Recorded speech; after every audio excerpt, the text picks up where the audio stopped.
So naman kaya mga kabayan, ako'y naririnig na naman at papakita na naman sa inyo ng masarap na luto. Gagawa tayo ng steak ngayon, hindi beef steak, hindi ho yung mga tibon, mga porterhouse steak ha. Ang ating gagawin ay pork neck steak. Ayun mga kabayan, tayo ay magpe-prepara muna ng ating gagawing pinaka-gravy. Yan ho, tayo nag-melt na niyang margarine diyan sa ating non-stick wok pa na yan at magsasangkot na tayo nitong bawang na ito. Nako, kahit po hindi mismong beef aring ating gagawing steak na aray, ay napakasarap din ho. Sana masubukan ninyo at panoorin nyo sana hanggang dulo itong ating video ito, mga kabayan. And ngayon, ito naman ang ating sweet onion ng ating sasangkot sa hindi yan. Simple-simple lang naman rin ating graving aray. Yan ho, garlic, onion, at saka shiitake mushrooms ang ating gagamitin. Yan ho, mga kabayan. Kasi ni ating sosotela na papagay, yan, inalahok na rin natin ngayon itong ating shiitake mushrooms na yan na ito yung nabibili naman lang sa supermarket, yan, madilata, kung ano man brand ng inyong ibig, ay pwede naman. At ipapamintahan din, syempre, itong ating pinaka-mushroom sauce na ito, pinaka-mushroom gravy na yan. At ito lalagyan natin ngayon ng oyster sauce, yun ho. Mga kulang-kulang isang kutsara yun. At ngayon sinade na natin yung laman ng bote. Kumbaga yung mga nasa isang kutsara at kalahati yung napalagay dito. Ayan ho. Sapat na para magka meron ng linamnam yung ating mushroom gravy. Yan mga kabayan. At hindi pa hangangin ng karikit yan. Ang maluto-luto yung mushrooms. Gusto ko dun medyo luto. At ito, lalagyan natin siya ng isang pirasong beef broth cube. Siyempre, pag mga graving ka rin, mas masarap gamitin ay beef broth cube. Yan o. Naglagay lang muna tayo ng isa. Then, siyempre, ating tatansyahin at medyo may alat yung beef broth cube na yan. Pero malasa yan. Sarap. Tuto sa mga kabayan. Ako nga sa inyo, ring ating pork neck steak na yan. Nakakabili tayo niyan sa Monterrey. Shoutout yan sa mga taga-Kumintang. Monterrey Kumintang, diyan ako nabili na rin pork neck na rin. Paborito ko, napakalambot din namin. Kahit makapal-kapal ang gayat ay malambot pa rin. Yan ha, nilagyan na natin ng sabaw itong ating mushroom gravy ito. Sapat laang para doon sa ating gagamitin sa 2 pirasong pork neck na i-stickin natin. Ating pinaangla ng karikit dyan. Siyempre, parang ako yung naglalaway na agad steak pala ang yan pala ang sarsa pala at yung ginagawa mga kabayan. At ito ating palalaputan na ngayon. Isang kutsarang at kalahating cornstarch binanaw ko sa tubig. At ng utay-utay natin ibubuhos diyan para mapalapot natin itong ating mushroom gravy yan mga kabayan. Ay talaga namang nag-aayaya ang sarap niyan.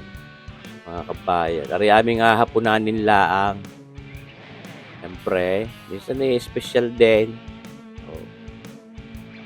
Sinisingit sa budget. Yan, basta pag na-achieve natin yung consistency na gusto natin pwede nating hanguin at panatayin na natin ang apoy. Lalapot pa rin ang karikit dyan habang nalamig. Pero yan ho ay hindi na para lumamig at madali lang naman nating ipiprito sa stovetop grill pan yung ating pork neck na yan. Ito nga yung ating stovetop grill pan na yan. Galing pa kay kabayang Tita Mali Panganiban, galing pang Honolulu, Hawaii yan.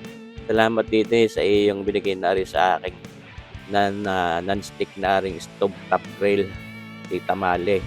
Ilang kasi inside din naririto ko na ulit sa Pilipinas kamo nasa Bataan ka pa yata. Ayan mga kabayan, kita nyo ba yung itsura ng ating pork neck na yan? Ay naku, napakalambot po niyan. Napakalasa din.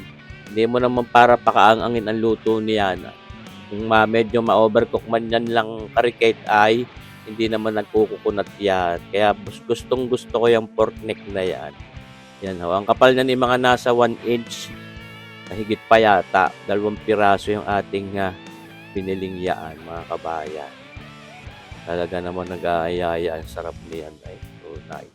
At itinutusok-tusakan din. At siyempre, para manuot yung init dun sa kaibutura ng ating pork neck. Na ating binalik na. Kita nyo ba kayo? Kaganda ng itsura ng grill marks na yun Alam mo sa baga din naman nga ibinangay.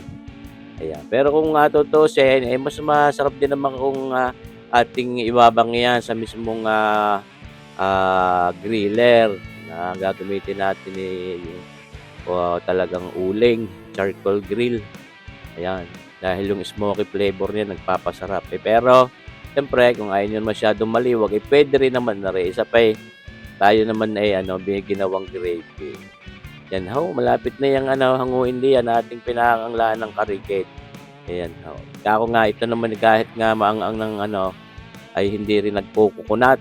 Kaya panalong paborito kayang ating pork neck na yan. Basta pagka pupunta kayo ng Monterrey, sabihin nyo lang ay kung meron silang pork neck na yan, ay gayat-gayat ng papagayan. Kung walang gayat, pwede nyong ipagayat sa kapal na gusto ninyo. Siyempre, kayo masusunod, kayo magbabayad Yan ating isinalang na ulit yung ating graving iyan, yung ating mushroom gravy. Binawasan ko na rin ng karikit para may mapaggamitan pa rin tayong iba. Yan pwede rin sa mga lechong manok yan, mga fried chicken, pritong manok, pwede. Yan, nilagay na natin diyan itong ating 2 pirasong pork neck na ito. At ang sa ganun ma-infuse pa rin yung flavor ng ating mushroom gravy diyan. Hindi naman para tumagos hanggang kay buturan, pero kahit papaano may infuse yung lasa ng bawat isa. Yung pork neck at saka yung ating mushroom gravy. Pangangila natin ng karikit dyan diyan, mga kabayan. May hahanguin na natin. Kita nyo ba ang itsura? Kaanyay ang sarap Sabi sa ko special din naman aray. Yan ating babalikin ang sagay ako nga ay mas maging balanse at ayos ang ating pagluto ni. Yun. Sabi sa akin, napakasarap na rin pang ulam.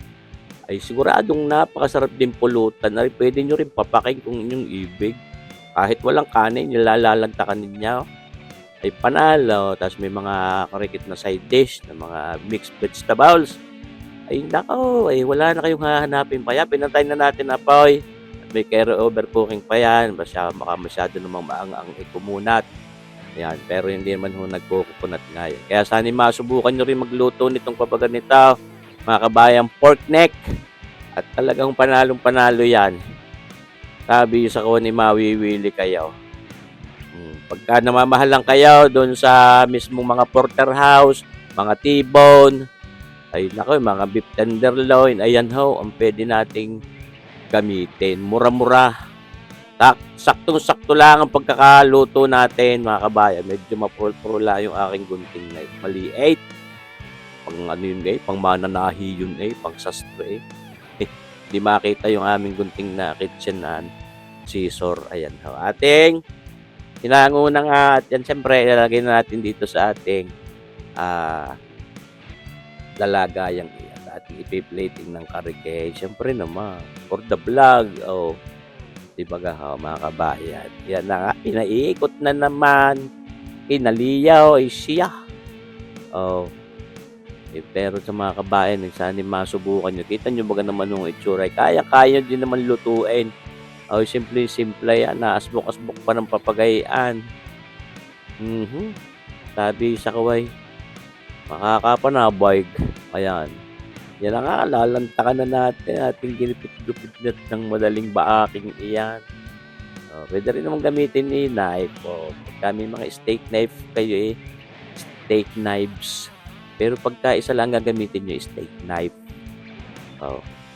Ayan na nga. Inihaplas na nga din sa ating pinggang iyan. Yun, mga kabayan, nag-aayaya, sarap. Yung mushroom gravy iyaw, napakalasa. Panalo ito mga kabayan. Tapos may gayang kapang A1, steak sauce na gayaan. Ako'y panalo. Mga kabayan, lantakan na ito. Sana nagustuhan itong ating video ito. Abangan nyo pa rin sana ating mga susunod pang videos. Mga kabayan, huwag po kayo magsasawang manood at sumuporta dito sa ating YouTube channel na Sir Boy at Melo. Wala pong iwanan. Mabuhay po tayong lahat. God bless!